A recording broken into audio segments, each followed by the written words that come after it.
नमस्कार, commodity roundup में आपका स्वागत है। मैं हूं मनीषा गुप्ता। बात आज करेंगे चीनी की, जहां पर अंतर्राष्ट्रीय बाजारों में रॉ शुगर के भाव 6 साल के हाईज पर हमने बनते हुए देखे हैं। क्या कुछ हैं फंडामेंटल्स और यहां से चीनी की मिठास कितनी और बढ़ सकती है, जानने की करेंगे कोशिश। साथ ही बात करेंगे कच्चे तेल की, जहां पर तेजी फिर से बरकरार है। कल रात 2% की तेजी के बाद अब $82 पर बैरल के आसपास के स्तर हमने कच्चे तेल में आते हुए देखे हैं। साथ ही बात करेंगे चांदी की, जहां पर 70,000 रुपए प्रति किलो के भाव हमने फिर से बनते हुए देखे हैं। क्या है फंडामेंटल्स? क्या चांदी वन साइडेड तेजी ही दिखाती हुई नजर आएगी या फिर यहां पर बाइंग रिकमेंडेशंस बनकर आएंगी? अपने एक्सपर्ट से इन पर भी करेंगे बात। हमारे साथ जुड़े हैं कोटक सिक्योरिटीज के रविंद्र राव, आईएफएल सिक्योरिटीज के अनुज गुप्ता, श्री रेणुका शुगर्स के executive chairman and Asia palm oil alliance के चेयरमैन अतुल चतुर्वेदी भी जुड़ेंगे हमारे साथ। उनसे बात करेंगे सॉफ्ट कमोडिटीज की, जहां पर हमने लगातार तेजी बनते हुए देखी है। लेकिन बात यहां पर पहले चांदी की कर लेते हैं, क्योंकि ये एक ऐसा मेटल है जो क्लियरली इस साल में बेहतर परफॉर्मेंस दिखाता हुआ नजर आया है, स्पेशली सेकेंड हाफ में।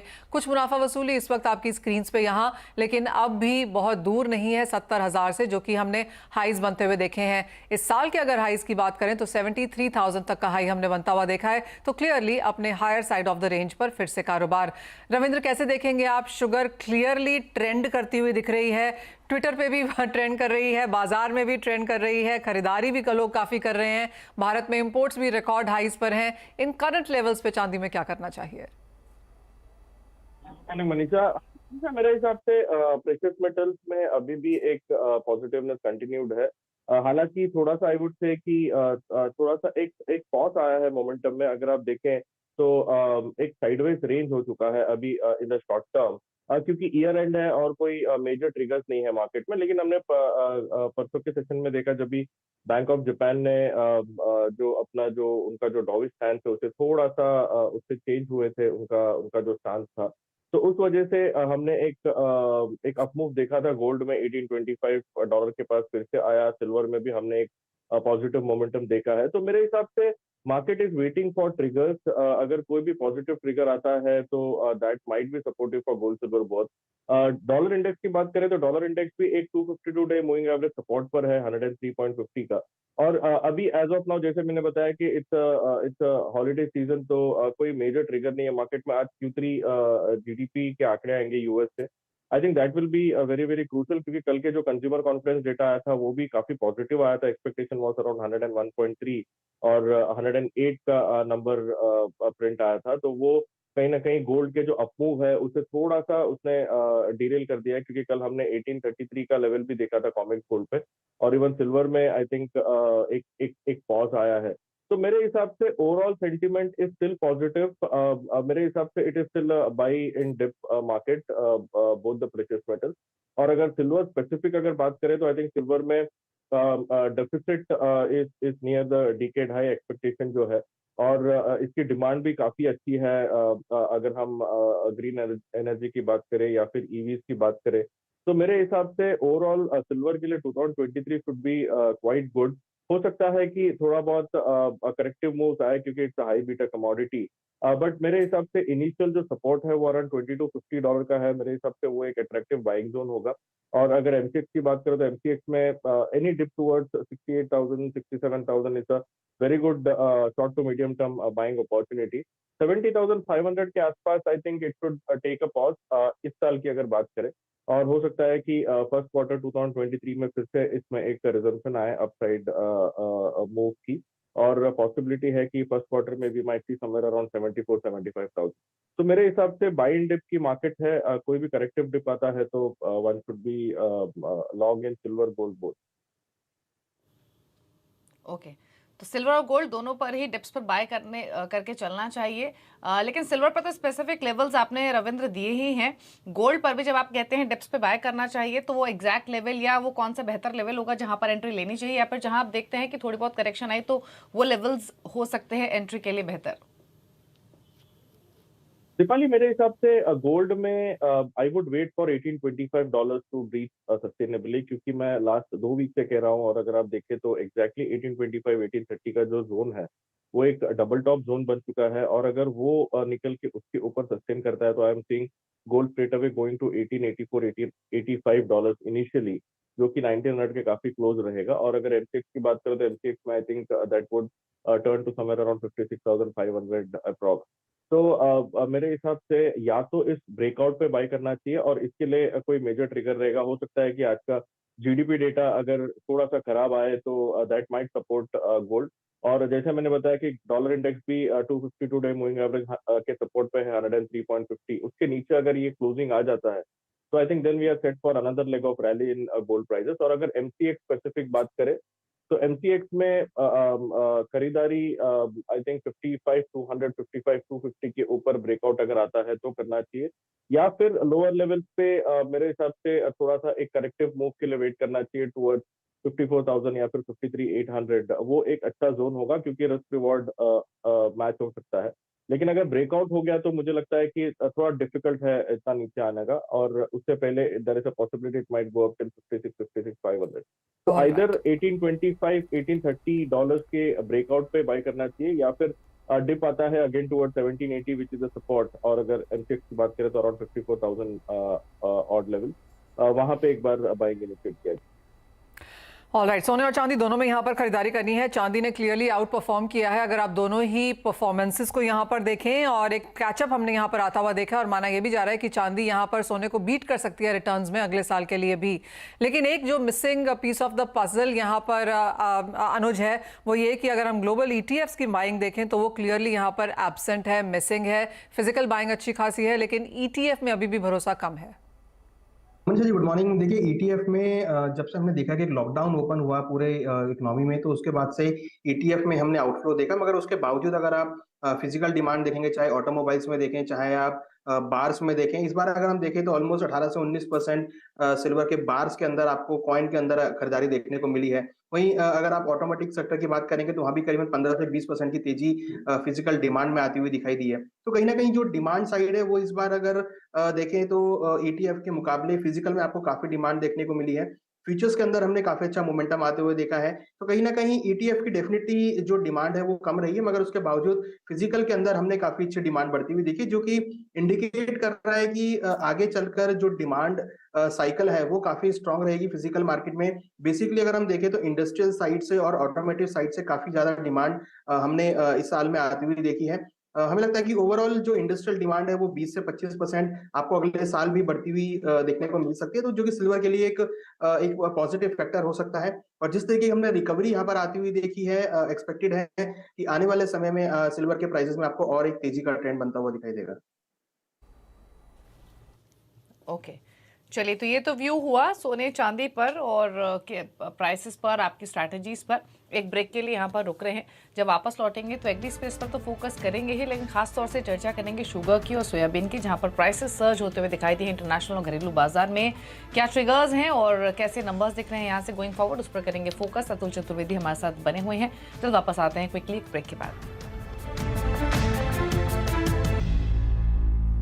नमस्कार, बात अब यहाँ पर चीनी की करते हैं, जो कि ऑफ कोर्स काफ़ी हद तक हेडलाइंस में रही है, ना सिर्फ पिछले 10-15 दिन में बट इस पूरे साल में, क्योंकि कुछ ना कुछ नई डेवलपमेंट हमने आते हुए देखी। लेटेस्ट है प्राइस क्यूज के हिसाब से, जहाँ पर 6 साल के हाईज पर रॉ शुगर के प्राइसेस चल रहे हैं। श्री रेणुका शुगर्स के एग्जीक्यूटिव चेयरमैन हमारे साथ हैं। अतुल जी नमस्कार। चीनी में उठापटल काफ़ी है, कैसे देखते हैं आप इंडियन मार्केट्स के बेनिफिट के लिए, जहाँ पर हम एक्सपोर्ट कॉन्ट्रैक्ट्स फिलहाल नेगोशिएट कर रहे हैं? देखिए मनीषा जी, मेरा तो ये मानना है, मैंने पहले भी आपको बताया था कि हिंदुस्तान ने जो भी कॉन्ट्रैक्ट करना था वो ऑलमोस्ट 80% हिंदुस्तान कॉन्ट्रैक्ट कर चुका है।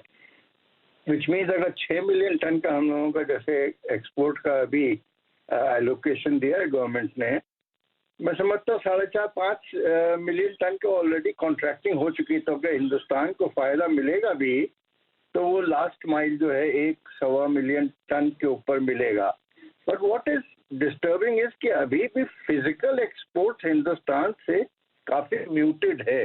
अभी देखिए, मैं रिव्यू कर रहा था कि दिसंबर तक भी अपने को ऐसा लगता है 1.2 to 1.3 मिलियन टन से ज्यादा हिंदुस्तान से एक्सपोर्ट नहीं होगा। और जो भी एक्सपोर्ट में एग्रेसिवनेस आएगी, मैं समझता हूँ वो जनवरी, फरवरी, मार्च वाले क्वार्टर में आएगी। ये सारी चीजें जो हैं मैं समझता हूँ वो वर्ल्ड मार्केट्स को थोड़ा सपोर्ट कर रही हैं, तो हिंदुस्तान से फिजिकल एक्सपोर्ट्स थोड़ा रिलेटिवली म्यूटेड है। और दूसरी चीज जो है, जो बाजारों को ऑन द बॉइल रखे हुए है, कि ब्राजील में रॉ शुगर की बहुत ज्यादा कमी देखने में महसूस हो रही है। इनफैक्ट अभी अकॉर्डिंग टू सम रिपोर्ट्स की मार्च में क्लोजिंग में उनके पास शायद हो सकता है 1.5 मिलियन टन से ज्यादा क्रॉप ना भी रहे इस सीजन की। तो ये सारी चीजें शुगर को टाइट रखी हुई हैं। पर इस सब में एक जो बढ़िया चीज है वो ये है, वन सेकेंड,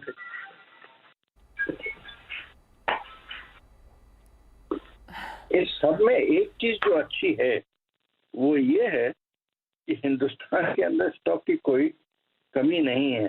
पर एक चीज मैं आपसे और शेयर करना चाहूंगा, पीछे रॉयटर्स की कुछ रिपोर्ट थी कि मे बी इंडिया का production may not be as high as we were initially expecting. तो उनका रॉयटर्स का तो असेसमेंट था कि ऑलमोस्ट 7% के आसपास प्रोडक्शन कुड बी लोअर। तो अगर वो रहता है तो that is also positive for international sugar. तो ये सारी चीजें हैं जो शुगर को लाइट में रखी हुई हैं और शुगर को अंडर बॉयल रखे हुए हैं। हाँ जी। ओके तो अतुल जी, फिर आपने इनफैक्ट इम्पॉर्टेंट बातें तो कही, लेकिन इन सबको ध्यान में रखते हुए ऑलरेडी हमने प्राइसेस में काफ़ी सर्च देखा है इंटरनेशनली भी, और आपने फैक्टर्स भी बताया क्यों तेज़ी आई है और कितनी तेज़ी यहाँ से देख रहे हैं। दूसरी चीज़ ये, अगर हम डोमेस्टिक प्रोडक्शन की बात करें तो ओवरऑल प्रोडक्शन नंबर्स 2022-23 के लिए कैसा देख रहे हैं, और जो की स्टेट्स हैं, महाराष्ट्र है या फिर उत्तर प्रदेश है, वहाँ नंबर्स कैसे रह सकते हैं ओवरऑल प्रोडक्शन के? देखिए, as far as India is concern, ISMA का ओरिजिनल एस्टिमेशन था कि 41 मिलियन टन सुक्रोज टर्म्स में हिंदुस्तान का प्रोडक्शन होगा। तो अभी भी उसमें अगर कुछ थोड़ी बहुत कमी भी हुई तो 5-10% की अगर कमी भी होगी तो इट इज नॉट समथिंग कि गेम चेंजर होगा। बट ब्राजील के अंदर तो जो भी रिपोर्ट्स आ रही हैं उसके बेसिस पे वहां पे तो कोई प्रोडक्शन लॉस आने वाले सीजन में दिखाई नहीं देता। तो उनका चूंकि सदर्न हेमिस्फीयर है, उनकी क्रॉप नए सीजन की आएगी समझ लीजिए मार्च अप्रैल में। तो ये जो गैप है बिटवीन नाउ एंड मार्च अप्रैल, ये थोड़ा टाइड ओवर करने वाला पीरियड रहेगा और ये बाजारों को मजबूत रह सकता है। पर इसके साथ साथ एक और चीज भी है कि अगर आप देखें तो इनवर्स भी काफी ज्यादा है। तो आगे मतलब क्रॉप की कोई कमी नहीं दिखाई दे रही है, पर जो भी है वो कमी अभी फर्स्ट क्वार्टर में दिखाई दे रही है। फर्स्ट क्वार्टर में India could be the saviour for the world. Availability यहाँ पर चीनी को लेकर तो है ही, लेकिन खाने के तेलों में भी कुछ हल्का सा बढ़त देखने को मिली है अतुल जी। सोयाबीन यहाँ पर फिर से 3 महीने के हाईज पर अंतर्राष्ट्रीय बाजारों में। अर्जेंटीना की कंसर्न्स बाजार में फिर से लौटी हैं। खाने के तेलों में कुछ बहुत सपोर्ट फिर से लौटता हुआ देखते हैं आप? देखिए, सोयाबीन ऑयल जो है ना वो वापस मजबूत हुआ है। वो लार्जली ऑन द रिपोर्ट मैंने पिछली बार तो आपसे शेयर भी किया था, यूएसडी के रिपोर्ट के मुतल्लक यूएसडी शायद 49 मिलियन टन दिखा रहा था अर्जेंटीनियन क्रॉप का, जबकि जो ट्रेड एस्टिमेट्स हैं कि now they are closer to 40 million tonne. तो अगर 40 मिलियन टन की क्रॉप होती है और 9 मिलियन टन गायब हो जाता है तो ये सब चीजें, और प्लस बायोडीजल मैंडेट यूएस में, ये सब चीजें बाजारों को मजबूत रखे हुए हैं। पाम ऑयल तो अतुल जी कंपेटिटिवली प्राइस्ड है और वो ज्यादा इसलिए भी नहीं भाग पा रहा है क्योंकि China is suffering from Covid and Covid big time. China की डिमांड बहुत म्यूटेड है पाम ऑयल के मुतल्लक। तो आप देखिए पाम ऑयल का और सोया का गैप अभी जो नीचे में करीबन $300 के आसपास आ गया था, वापस स्प्रेड होके $400-425 की रेंज वापस आ गई। तो अतुल जी, आप कहेंगे तो कि जो पेन था या ये जो एक एनालिसिस था कि अब खाने के तेल यहाँ से बहुत ज्यादा नहीं चढ़ेंगे, हम शायद एक बॉटम और एक पीक देख चुके हैं। आप देखते हैं soybean at least moving on the higher side? I don't see markets going up too much क्योंकि ultimately at the end of the day ये जो भी चाइना की जो डिमांड है वो भी सोया की कमजोर रहेगी। तो मार्केट्स मोर और लेस साइडवेज रहेंगे, but every spurt is probably an opportunity to get rid of your longs if you are long. Okay. यानी कि बाजार पर सपोर्टेड रहेगा। यानी कि इन्फ्लेशन की चिंताएं यहाँ से नहीं है खाने के तेलों में एटलीस्ट लेकर, और हर अपटिक पे यहाँ पर बिकवाली करनी है क्योंकि मांग इतनी ज़्यादा बाजार में नहीं है। अतुल जी एज ऑलवेज बहुत शुक्रिया साथ जोड़ने के लिए, चीनी और खाने के तेल दोनों पर ही अपना व्यू देने भी के लिए। अनुज, आप कैसे देखते हैं बाकी एग्रीकल्चर कमोडिटीज़ में, और कोई टॉप ट्रेड्स जो आपको नज़र आते हैं इस साल के बचे हुए समय के लिए, या कोई टॉप ट्रेड अगले साल के लिए? मनीषा जी देखिए, इस साल में स्पाइसेस ने काफी ज्यादा आउट परफॉर्म किया है, तो अभी हम स्पाइसेस के साथ ही जाना चाहेंगे जहाँ पर जीरा और टर्मरिक दोनों के अंदर ही हमने अच्छा खासा मोमेंटम आता हुआ देखा है। हमने देखा है कि टर्मरिक में थोड़ा लेट सही बट मोमेंटम यहाँ पर दिखा है, तो टर्मरिक मुझे लगता है कि अभी भी अट्रैक्टिव दिख रहा है खरीदारी के लिए। एक्सपोर्ट डिमांड काफी अच्छी है, हमें लगता है कि टर्मरिक में खरीदारी का ट्रेड रखना चाहिए। हमें लगता है कि जो अप्रैल कॉन्ट्रैक्ट है उसमें 9,000 से लेकर 9,500 तक के लेवल आपको एक पोजिशनल तौर पे देखने को मिल सकते हैं। वहीं जीरा के अंदर भी कंटिन्यूस ट्रेंड पॉजिटिव है, हमें लगता है कि यहाँ पर आपको जल्दी ही 3,000 के लेवल आते हुए दिखाई देंगे। तो कहीं ना कहीं मोमेंटम पॉजिटिव है मसालों के अंदर, तो मसाले मुझे लगता है कि अगले साल के लिए भी हॉट पिक रहेंगे। ओके, तो स्पाइसेस पर फोकस रहेगा नेक्स्ट ईयर के पर्सपेक्टिव से भी। जीरा, टर्मरिक यहाँ पर आप ध्यान दे सकते हैं। अनुज, क्विकली ग्वार पैक पर भी आपका व्यू, कल डिप के बाद वापस थोड़ी रिकवरी दिख रही है, क्या सजेशन है यहाँ से? देखिए, ग्वार में आप देखेंगे तो एक रेंज इसने काफी टाइट बनाई है। नीचे करीबन 5700 ग्वार सीट ने सपोर्ट लिया है और करीबन 6,000 के आसपास एक रेजिस्टेंस, और पिछले अगर हम देखें तो करीबन 1 या 1.5 महीने से इसी रेंज में ट्रेड कर रहे हैं। आज भी हमने देखा है कि उसी सपोर्ट के आसपास से मार्केट बाउंस लिया है, तो यहाँ पर 5800 के आसपास खरीदारी की सलाह रहेगी, और 6,000 के आसपास जाए तो वहाँ बिकवाली का ट्रेड बना सकते हैं। तो 200-250 रुपए की जो रेंज है मुझे लगता है कि ये यहाँ पर इंटैक्ट रहेगी, और अगर प्राइस 6,000 के ऊपर अगर क्लोज होते हैं तो हमको फिर अगेन 6,200 से लेकर 6,300 तक के लेवल देखने को मिल सकते हैं। नो डाउट की ट्रेंड अभी ग्वारसीड ग्वारगम का पॉजिटिव है, तो बाय ऑन डिप्स की स्ट्रेटेजी यहाँ पे यूज कर सकते हैं। खरीदारी मसालों में, खरीदारी गुआर में, तो as of now buying strategies के साथ यहाँ पर काम हो सकता है। बहुत शुक्रिया। लेकिन इसी के साथ अनुज, रविंद्र साथ जोड़ने के लिए मुझे और दीपाली को भी दीजिए इजाजत। कमोडिटी के बाद अब बात यहाँ पर इक्विटीज की करेंगे, और सुमित यहाँ पर काफी परेशान हो रहे हैं क्योंकि बाजार लगातार गिर रहे हैं। लाल ड्रेस का असर नहीं देख रहा मैं वहाँ डे लो पे मार्केट लग गया ऑलरेडी। तो दिन के निचले स्तरों पर बाजार है, लगातार दूसरा दिन, कल एक सरप्राइज सेल ऑफ और आज वो कैरी फॉरवर्ड भी हो रहा है मार्केट्स में।